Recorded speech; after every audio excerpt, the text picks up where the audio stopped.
this is going to 80-20 your way to becoming a proficient graphic designer. Maybe even getting your first client if that's something that you want. It's all my shortcuts, tips, tricks, and essential knowledge I wish I had when I was first starting out. These are the contents. I've divided everything by first typefaces, because I think that's literally the foundation of graphic design, and then the fundamentals and different components of graphic design, the software and the tools that I use, and what's considered industry standard, as well as some more like niche ways that you can become unique, and then all of the resources that I use. So like mockups, useful websites, how to find inspiration, the podcasts and books I listen to and read, and then a rapid fire Q&A as well at the end. So definitely stick to the end. Okay, let's talk about typefaces. These are the most used typefaces that I use. Yes, they're all in the same font style, but I wrote the names, so you can just look these up and see how they're different. All you need to know for typefaces is there's 3 types. Well, technically there's 2 types, but I think there's 3. So I'm gonna say there's 3. The first is sans serif, right? So just think anything that's modern, minimal, and is gonna have more uniform stroke width among each letter, right? So this will make more sense as we go on, but sans serif is just like anything that feels more like modern, and it doesn't have any variation in the line widths, okay? Then you have serif fonts, which are more historical and traditional fonts. These are things you would find in like novels or letters, or anything that feels like almost like elevated luxury. Usually has like thin parts of the font that go into thicker parts. It's just not as uniform. It's not as like rigid. It just feels like more, how can I say it? Like superfluous, I guess, right? Okay, and then there's a third kind that some would argue would fit into sans serif or serif, whatever. I call it custom type. It's just when an indie or specialized designer or agency comes out with their own letters that they either created from scratch in Illustrator or they hand drew. And you'll definitely be able to tell when something's a custom type because they just look so much different from anything else that you've seen. So these are just a couple examples: Spore, Zift, Oxyside, Ultra, Sofachrome, and you can just distinctly tell how different these are. Okay, let's talk about type pairing. So usually what you want to do is you either want to pair fonts within the same family, like Helvetica Bold with Helvetica Normal, for example, right? And this will create hierarchy by just having different line weights, but within the same family. It's still the same font, just a thinner version of the font and a thicker version of the font. Now, conversely, you can essentially just mix and match different font pairings that complement each other. So you can use a sans serif font here, like Playfair Display, and then you can use a serif font like Source Sans Pro to basically distinguish between a heading or a paragraph. Okay, now textile effects. There are so many different ways to stylize text. These are going to be the 2, 4, 6, 7. These are going to be the 7 absolute must-have textile effects that you should know how to do in any sort of program, okay? You need to know how to underline, make all of the text capitalized, add a stroke, how to duplicate text more than once and place it either in front or behind to create this kind of like 3D effect, and then also adding a stroke to the behind or forward duplicated text here, as well as the no fill, which just means that there's no color inside of the text, it's just outlined, and then also drop shadow, which is super common in the commercial world, and it just helps create this kind of like depth within the text. Okay, this is obviously super condensed. There's so many different ways to stylize text. You're gonna have to experiment, but know how to do these. Okay, hierarchy. Hierarchy is all about alignment, order, and size. Okay, you want to guide the reader, especially in very text-heavy design. You want the readers to not struggle to know where the next line is, and you do that by using different sizing. So headings, subheadings, and paragraph sizing, or you can do different line weights. So you can do like a bold, a normal, and a thin version of the font, right? And so these are just different ways that you can convey the same information. And this is my favorite method. I discovered this in college. It's called Justify. For you beginner designers out there, use Justify. It basically says fit text in this boundary and this boundary, and just like make it evenly spaced out. I'm telling you, start using Justify. Ooh, you're gonna turn into a beast. Okay, and this is it kind of all put together. Okay, this is an example of a page you would maybe find in a book, maybe like a more modern book. It has a heading with a thick line weight, or a thick weight. You have a line to basically separate the title from the rest of the information. You have a subheading here that matches the detail that's in the bottom right. And then you have paragraph, which is a different font. And these are different typefaces, different widths, and then also including shapes like these lines to create some sort of hierarchy here that makes sense to the eye. So you're going to have to experiment with different variations of this, but this is what it looks like in practice. Okay, now let's go over a very condensed overview of everything you need to know to get started. Let's talk about grids. Grids are like the technical way to create good designs. So if you've been designing already, or you talk to a seasoned graphic designer, they just intuitively know what looks good, what feels good. But if you're not the kind of person that can easily just develop that, start with grids. Grids will literally show you where you need to place things by placing text at the intersection of different lines. So you can see that this actual PDF page itself was created using this specific grid. And you can see that I've aligned text to be on certain lines of the grid to create hierarchy. Okay. Now, I personally don't use grids, but that's only because I didn't know about them. And if I were to restart, I would absolutely use grids. You've probably heard of rule of third, golden ratio, and different columns, but there's some more like stylized grids like the Swiss style. And then I'm not sure what this is called exactly, but these are just like different kinds of grids you can find online. You can just overlay it onto your canvas. You can drop the opacity, and then you can start placing elements like images or text on the intersection of the lines to kind of create different kind of like variations for where you want everything to be laid out. Okay, colors. So colors are really important. I think people overcomplicate colors way too much. So I'm just going to go over like the bare essentials. Okay, a lot of times you'll see color palettes made. Palettes are really interesting because they create some sort of visual consistency and harmony within your design, right? So I'd say you just need to know analogous, complementary, and monochromatic. Like honestly, if you just want to know that, analogous is basically just colors that are on the same side of the color wheel that feel like they would naturally be placed in a progression, right? So this blue is not too far off from this color. It's just a slight hue shift, which creates, these different colors in between. Complementary is the opposite. It's taking a base color, adding the opposite of that color on the color wheel, and then doing the same throughout. So you can see that like the blue complements the orange, and then this color, whatever, the brown is complementary to this blue here. And that's how you create contrast. And I'll get into contrast a little bit later. And then monochromatic is just pretty much like the same base color. This is like a blue, but different like shades of it that feel like it's within the same color by the end, but it's just a little different. And then you have like this little middle anchoring point here. Okay, let's talk about moods. The reason you want to use colors in the first place is because the different colors that you use create these associations in the human brain. So when someone's looking, they'll see something, they'll know if it feels right or if it feels off based on the color you use. So if you want to communicate something with like passion or fire or something that's like strong and powerful, you probably want to use like a red, right? If you want to talk about like the earth or something that's more neutral, you want to use colors that resemble neutral tones or like the earth, like dirt or the ground, right? And the same with like different seasons, like spring, for example, has a lot of like green tones as well as just pastel like colors. And this is how you trigger associations within the brains of your viewers. Okay, gradients. Gradients are cool because I use them a lot. That's why I think they're cool. But essentially it's just blending two or more colors seamlessly, right? So you can have a light shade and a dark shade that creates this blend of colors from light to dark. You can use the same principle for not just white and black, but for this blue, for example, a dark blue and a light blue. And then you can also add different points of the same kind of color. So this is just 5 different shades of red. And you'll notice that it's a much more gradual shift. Like you can barely tell the change here, but if you look at the beginning and the end, you can tell that they're different colors. And the same goes with using 2 completely different colors, like blue and burgundy, for example, which creates this like purple in the middle.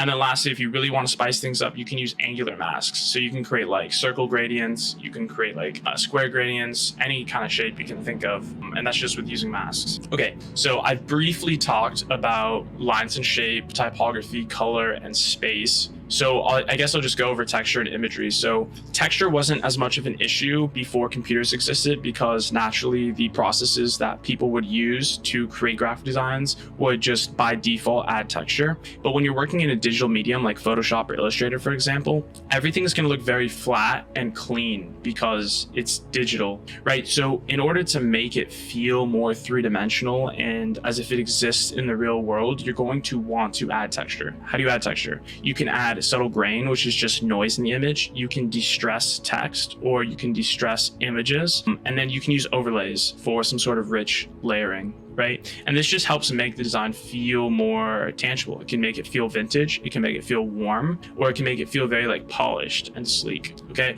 So this is just an important thing to keep in mind when you are having the issue of your designs feeling too flat, okay? And then imagery is the last one. This is where stories come to life, right? Of course, you can make designs that just have text, but if you incorporate imagery, it's going to elevate the story that you're trying to tell in your design. So we'll talk about that a little bit more. If I could, condense the most fundamental design principles that you need to know, it would be balance and proximity, contrast and emphasis, and repetition and unity. So to go over this briefly, you can look at this figure here. This is an Oakley ad for a pair of new sunglasses that released. And you'll notice that it is balanced because the spacing on the right side is the same as the left. The spacing on the top is the same as the bottom. The spacing in between these squares are also equally spaced. And the proximity of all of these images are close enough to tell that they are related. Okay, let's talk about contrast and emphasis.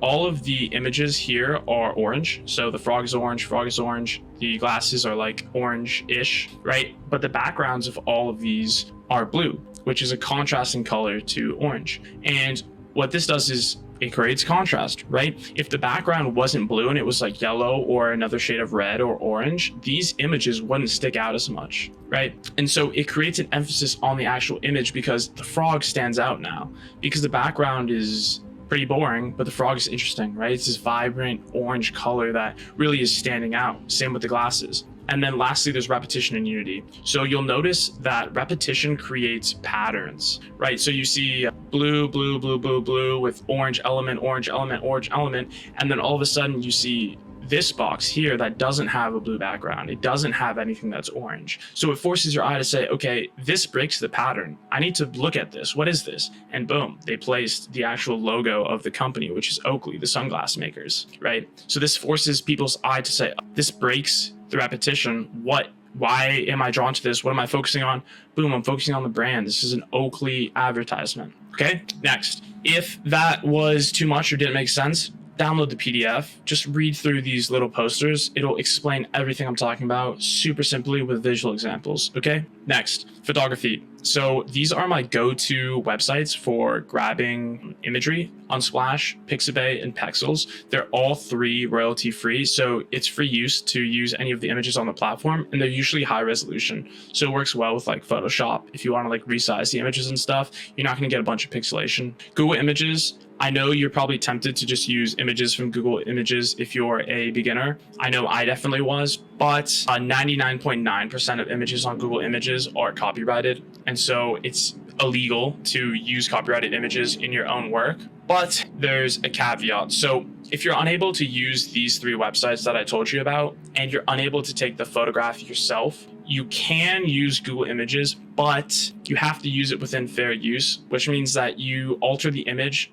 that you grabbed from Google Images to, you have to alter it enough to be considered a different image, okay? So for example, this tree here was taken from a wildlife photographer. I'm not sure where this is, but it's just a tree in an open field, right? And I couldn't find the specific image that I wanted from these platforms, but I did find it on Google Images, but I didn't own the rights to this image. So I took the image and I changed it quite a bit. Not only did I add all these different effects to it, but I actually painted over the image and then added like all of these apples here, and then just changed like the background here. And you'll notice that these are distinctly different images. And if I hadn't shown you this image where I sourced it from, you would have no idea that this was a Google image. Okay, software and analog. These are the tools that are used in graphic design. The industry standard uses Adobe Photoshop, Illustrator, InDesign, and Figma. I'll just quickly give you a rundown. Photoshop focuses heavily on image editing and manipulation. So if you're doing like heavy texturing and effects, I would say use Photoshop. If you're doing any sort of elements that need to be resized or exported in different formats, I would say use Illustrator, because Illustrator is vector-based. It relies more on shapes and points in space rather than the actual pixels of an image, meaning that you can resize your creation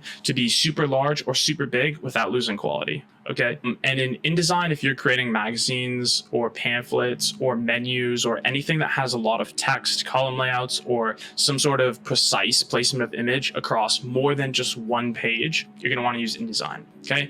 And then my favorite right now is Figma. And Figma is essentially like Adobe Illustrator, but in the web, and it's free. It's kind of like a canvas-based approach, and you don't have to install anything. I use it a lot for UI elements, creating pitch decks or presentations, or website design. So this guide that you're actually watching right now, I created this in Figma. So Figma's great, okay? Also, Canva exists. I think Canva's pretty amateur. It relies heavily on templates, but if you're good with Canva, you know how to use it, and you're utilizing the templates correctly, at the end of the day, the client's not going to care. If you want to use Canva. I'm not going to be elitist, but just know that it's not industry standard and it will be frowned upon. Okay, file types. JPEG is like the most baseline file type. It's great for photos, but every time you save as a JPEG, you're going to be losing some quality unless it's an uncompressed JPEG.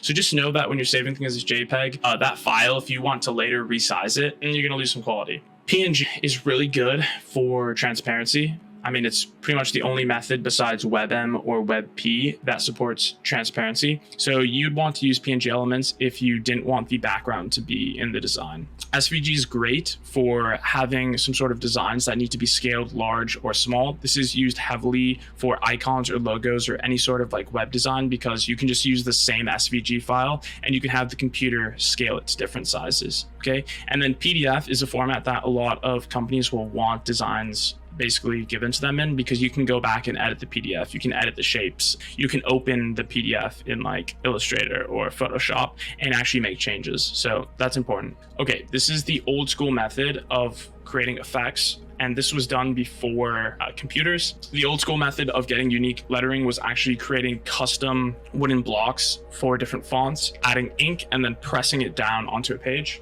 This is kind of like a wooden stamp. And then photo scanners, this is how people would get illustrations that they drew on paper into a computer. But also a lot of people use photo scanners to get special textures. So for example, if you were to crumple up a piece of paper and then throw it on a photo scanner, you could scan the crumpled piece of paper and get all of those little creases and textures and then use it as an overlay in your work. The industry standard for illustration is Wacom tablets. This just essentially allows you to draw like on a drawing pad with the stylus and then work with it in either Photoshop or Illustrator. But a lot of people are switching over to iPad, so keep that in mind. And then obviously you might want some like arts and craft tools if you're doing like hand-drawn lettering or like printed and like cut out shapes, for example, you'd want to use that. And then I actually have a video on my channel about CRT TVs and how you can run graphics or videos through an old TV to get very unique textures that you really just can't replicate digitally. Okay, let's talk about resources now. This is my most used resources and asset platforms across all of my projects. Mockups are huge. You're going to want to find ways to visualize your designs in the real world. The best way to do this is with mockups. A lot of brands will want to see the logo that you've created or the design you've created on physical products. Now, of course, it's expensive to manufacture just prototypes just for each client. So this is where mockups come into play. You'll basically want to show your design on maybe packaging or apparel or a poster or a book, for example. You can get some of these mockups and assets that you'd want from these websites. I would say that each are pretty specialized. I think if you want custom typefaces that we talked about earlier, Hunter's great. He makes some really unique typefaces. Fullermo is great for getting interesting textures. He focuses on like bootleg and retro t-shirt designs. So there's a lot of like cool textures and graphics that you can get from Fullermo. Doron Studio focuses on image treatments pretty much. He does have some streetwear mockups as well, but he's really interested in getting specific effects on images like dithering effect or threshold effects. Black Market and Studio Nate, these are just like, I would say, the most like well-rounded assets on the market. They can do pretty much anything you want. They sell fonts, they sell textures, they have vector packs, and they also have mockups. So these are all great. Inspiration. When I was first starting out, Pinterest was huge because I was able to build a digital library of designs that I thought looked good. But I'm noticing now a lot recently that a lot of designs are starting to look the same. And that's because everyone's looking at the same images on Pinterest. So it's going to be a good idea to diversify. If you're just starting out, Pinterest is a good entryway, but I wouldn't just rely on Pinterest or you're going to start making work that looks like everybody else. Behance and Dribbble are kind of like industry standard for artists to like show their work. But I would say it focuses a lot more on UX and UI design, as well as like very specific branding illustrations. So you're not going to get the same amount of like ideas as you would from Pinterest. Creative Commons is great. It's just basically like an online archive of a bunch of high quality resources dating back to, I think, like the 1950s. Anything from like magazines or prints or newspapers or anything that's been like actually published in the world has been archived there. And you can usually use like images from there. It's basically just like a bunch of stock images, icons, and textures. And then the secret sauce here is if you go to the library. So if you're looking for a way to stand out, you need to go places that a lot of designers aren't willing to go. I found that in the form of visiting my local library. So I went to my local library and I browsed the archives from old magazines and graphic design prints that were technically historical documents. For example, I looked at all of the media and advertisements that were created during the Olympics in the 80s, and I was able to kind of like draw inspiration from the way that graphic design was at that time. And you'll notice that as time evolves, old techniques and styles are always being revitalized and they become trends again. So it's kind of like very cyclical. So if you want to stay on top of trends, you can actually be the one to start the trend by looking into the past.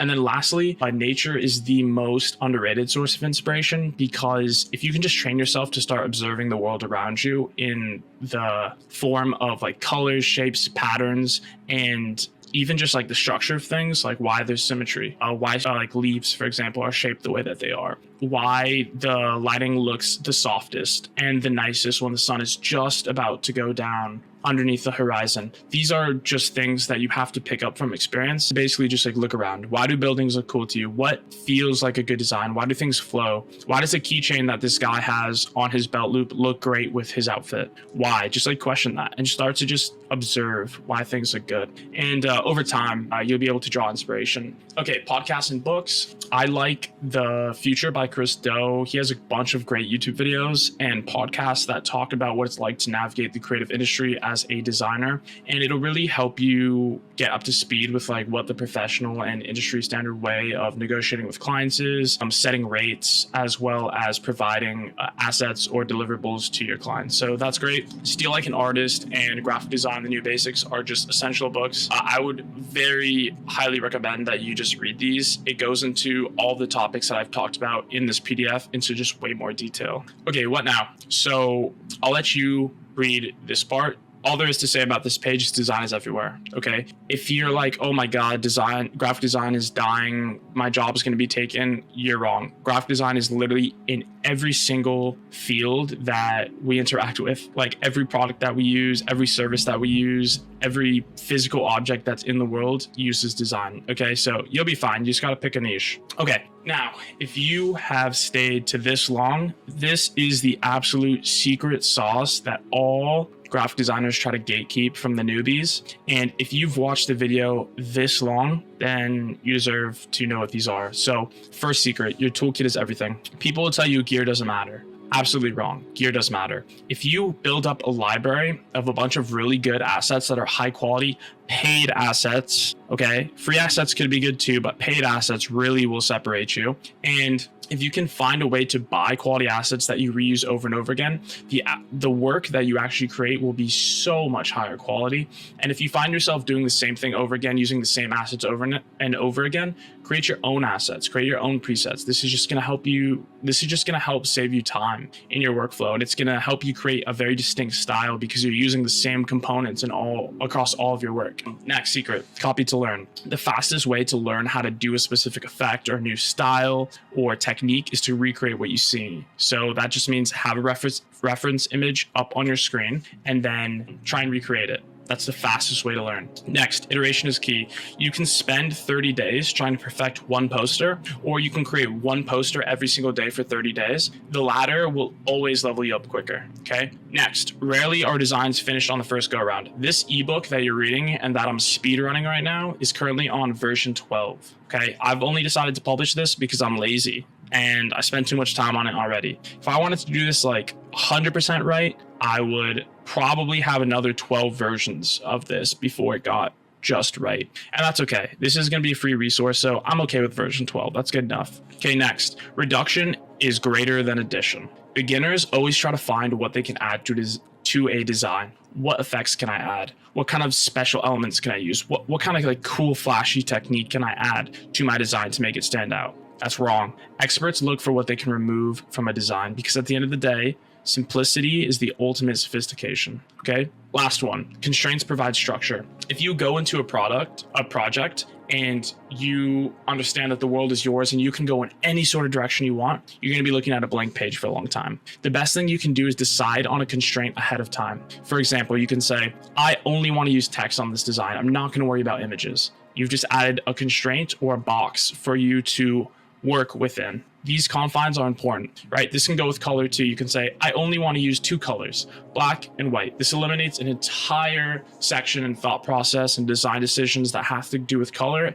so that you can just focus on creating within the box that you've laid out for yourself. Okay. And I implore you to, with every new design, try a new tool or feature in every project so that, you're making sure that you're learning new things. Okay, rapid fire Q&A. These are the most common questions I get asked about design. A lot of these came from my DMs and I've answered them more than one time, so I'm just gonna have them here. Question number 1, do you need to go to design school? No, you can learn everything you want from YouTube, books, and just observing the world. You absolutely do not need design school. But if graphic design is not just a hobby and you're trying to get hired, you need to understand that you're going to be entering a professional workforce in which you will be forced to compete and pitch against other designers who did go to school for this. And it's likely that they are equally passionate about design, they are equally hardworking, and they are equally as talented as you. So keep that in mind. If you don't want to go to design school, totally fine. You can figure it all out yourself, but you're going to be going against people who are just like you, but also do have that design school experience. So just keep that in mind. What is the single most important thing to learn about design? At the end of the day, it all comes down to taste. It all comes down to taste. Everything. The tools matter. Absolutely. But at the end of the day, you as a designer know what looks good. People come to you to solve their problems. They come to you because they like your style. They like the way that you see the world. And you have to develop that taste. You have to train your eye to recognize harmony, pattern, space, alignment, and contrast. You need to get to the point where you don't have to think about it anymore and it just becomes subconscious. Someone comes to you, hey, how do I make this look good? You're like, oh, you just do this. It's good. And there you go. People aren't going to just pay you because they need a design. They're going to pay you because you know how to make their idea into a visual piece of communication. If that makes sense. Okay, what's the biggest realization while growing as a designer? Less is more. I talked about that. Is it possible to make a lot of money with graphic design?